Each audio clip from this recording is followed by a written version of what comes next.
কয়েক বছরের ব্যবধানে পরপর দুটি ঘটনা বদলে দিয়েছে এক বৃদ্ধের জীবন। এরপর থেকে ৩৬ বছর ধরে রাস্তায় রয়েছেন তিনি। ট্রাফিক পুলিশ না হয়েও পালন করছেন দায়িত্ব। বলছেন, দেহে এতটুকু শক্তি থাকা পর্যন্ত ছাড়বেন না রাস্তা। মানুষকে শিখিয়ে যাবেন ট্রাফিক আইন, যেন আর কেউ তার মতো কষ্ট না পায়। স্বজন হারানোর বেদনা থেকে সবাইকে বাঁচাতে তাই ৭৫ বছর বয়সী এক বৃদ্ধ পালন করছেন ট্রাফিক পুলিশের দায়িত্ব। আরো জানাচ্ছেন আহমদুল্লাহ শিকদার। যৌবনের সোনালী সময় পেরিয়ে এখন জীবনের সাজবেলায় দাঁড়িয়ে আছেন ঝ্যাং আইকিং।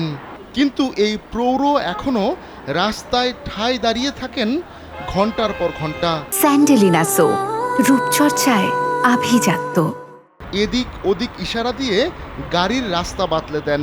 সড়কেই হারিয়েছেন পরিবারের সদস্যদের, তাই রাস্তাকেই আপন করে নিয়েছেন। চীনের ইউনান প্রদেশের কুনমিংয়ের বাসিন্দা ঝ্যাং ৩৬ বছর ধরে পালন করছেন স্বেচ্ছাসেবী ট্রাফিক পুলিশের দায়িত্ব। ব্যস্ত রাস্তায় ট্রাফিক পুলিশের সামনেই ঝ্যাংকে গাড়ি নিয়ন্ত্রণ করতে দেখা যায়। প্রতিদিন নিয়ম করে ইয়ানান হাসপাতালের বাইরে ট্রাফিকের দায়িত্ব পালন করেন তিনি। ব্যস্ত এই সড়কে ঝ্যাংকে নিবেদিত প্রাণ ট্রাফিক পুলিশের মতোই কাজ করতে দেখা যায়। সড়ক দুর্ঘটনায় বোন এবং স্ত্রী ও ৪ সন্তানকে হারিয়ে ঝ্যাং সিদ্ধান্ত নেন আর কারো বুক খালি হতে দেবেন না।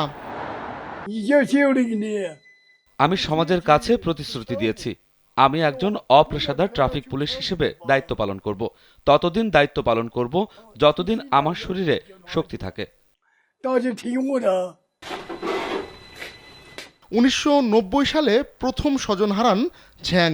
একটি সড়ক দুর্ঘটনায় প্রাণ হারায় তার বোন। এর মাত্র ৬ বছর পর আরেকটি দুর্ঘটনায় ঝ্যাংয়ের স্ত্রী ও ২ জোড়া যমজ সন্তানের মৃত্যু হয়। এরপরই শোককে শক্তিতে পরিণত করে কঠোর সিদ্ধান্ত নেন ঝ্যাং।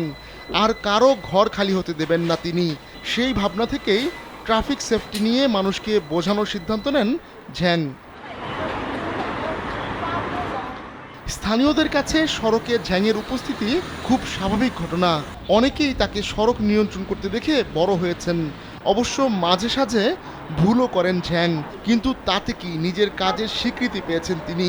ক্লান্তিহীনভাবে কাজ করায় ঝ্যাংকে সম্মাননা দিয়েছে কুনমিং পৌরসভা কমিটির পাবলিসিটি ডিপার্টমেন্ট। ঝ্যাং মানব পাচার নিয়েও সচেতনতা সৃষ্টি করেন। এ পর্যন্ত ৩ শতাধিক চোর ও মানব পাচারকারীকে ধরেছেন তিনি। আহমদুল্লাহ শিকদার, কালবেলা।